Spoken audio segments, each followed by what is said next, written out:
যে সেম পরিবারের বাবার নাম আছে, ছেলের নাম কেটে গেছে, ছেলের নাম আছে, বাবার নাম কেটে গেছে, বাবার নাম আছে, মায়ের নাম কেটে গেছে, মায়ের নাম আছে, বেটি আছে, ওর নাম কেটে গেছে, এরকম সমস্যা হয়েছে। এখন আমি যদি দেখি এটাকে বা যে কেউ লোক যদি বলে, এটা কিন্তু হওয়ার কথা না।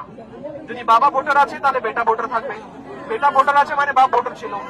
এখন যদি কারো এরকম যাদের যাদের এরকম সমস্যা হয়েছে, অ্যাডজুডিকেশনে বাদ গেছে, হতে পারে কোন একটা কাগজ প্রয়োজন ছিল, ওই কাগজটা হয়তো আপনারা দেননি, দিয়েছিলেন কিন্তু ওটা ঠিক করে দেখতে পারেননি, সেই কাগজটা হয়তো সাফিসিয়েন্ট ছিল না, যে কোনো প্রবলেম হতে পারে, তার জন্য এই সমস্যাটা আজকে হয়েছে।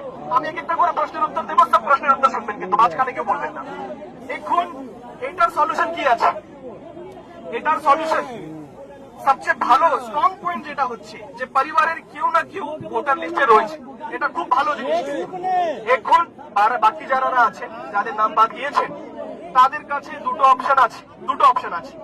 একটা অপশন হচ্ছে নতুন করে ফর্ম ছেড়ে দিব আমরা বিএলওকে, বা আমরা অনলাইনে অ্যাপ্লাই করবো 6 নম্বর ফর্ম আমরা নতুন করে দেব, সেটা দিয়ে আপনার সমস্যার সমাধান হতে পারে।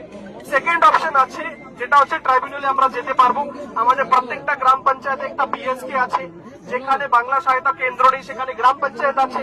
গ্রাম পঞ্চায়েত সবাইকে কালকে আমরা মিটিং করে বলেছি যে প্রত্যেকটা গ্রাম পঞ্চায়েতে যে সেক্রেটারি আছে বা এক্সিকিউটিভ অ্যাসিস্ট্যান্ট আছে, তারা কিন্তু আপনাদের যে দাবিগুলো আছে সেটা যে ট্রাইব্যুনালে অনলাইনে অ্যাপ্লাই করতে হবে, সেটা আপনাদের হয়, ওরা আপনাদের জন্য অ্যাপ্লাই করে দেবে, যাতে আপনারা ট্রাইব্যুনালে টাইমলি আপনারা সাবমিট করতে পারেন।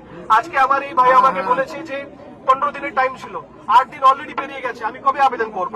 তার জন্য আমাদের যে সলিউশন আছে, আজকেই এখান থেকে বেরিয়ে আমরা একটা চিঠি লিখবো, উপরে জানাবো যে এদেরকে টাইম এক্সটেনশনের একটা ব্যাপার ভাবতে হবে। আর সেকেন্ড হচ্ছে যেটা বলেছে যে ডিলিট হলো, আরেকটা আমার ভাই আমাকে বলেছে যে কেন বাদ গেলাম সেটা আমাকে জানাতে হবে। আমি তো সব ডকুমেন্ট দিয়েছিলাম, লাইনে দাঁড়িয়েছিলাম, আমার হিয়ারিং হয়েছিল, ছবি তোলা হয়েছিল, তা সত্ত্বেও আমার নামটা কেন বাদ গেল এটা কিন্তু জানাতে হবে। এই রিজনের জন্য আমরা চিঠি করব, একটাই চিঠি করব, তার মধ্যে বলে দেবো সবাইকে কারণ যাতে জানানো যায়। আর সেকেন্ড হচ্ছে যে টাইম যাতে এক্সটেন্ড করার প্রপোজাল ওরা যাতে কনসিডার করে।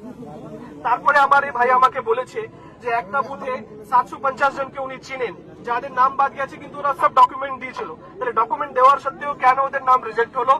আবার তার একটাই উত্তর আছে, আমরা উপরে কিন্তু বলে দেব বুথে বুথে বুথ ওয়াইজ, একটা বুথে যদি 10 জনের নাম বাদ গিয়ে থাকে বা 100 জনের নাম বাদ দিয়ে থাকে, 100 জনের নামের সামনেই কেন বাদ গেল তার কিন্তু কারণগুলো যাতে আমরা জানি, যাতে মানুষ বুঝতে পারে যে আমার কি ভুল হয়েছিল, সে ভুলটাকে যাতে ওরা কারেক্ট করতে পারে ট্রাইব্যুনালে গিয়ে।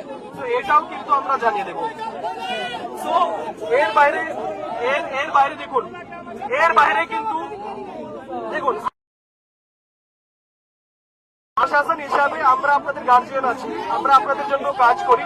আপনাদের প্রবলেম হয়েছে, প্রবলেমের সুরাহা করার জন্য আমাদের সহযোগিতা লাগবে। এখন আপনারা বলুন আর কি করা যায়? এই যে আমি আপনাদেরকে বললাম, এর বাইরে আর কিছু করার নেই আপাতত। এখন আপনাদেরকে যা রিকোয়েস্ট শুরু থেকে করছি, আপনাদের যা প্রশ্ন থাকবে, যা সমস্যা থাকবে, আমরা, আমার নাম শেখ আনসার আহমদ, আমি এখানে আছি, আমার সাথে আপনাদের এসডিও ম্যাডাম আছে, বিডিও সাহেব আছে।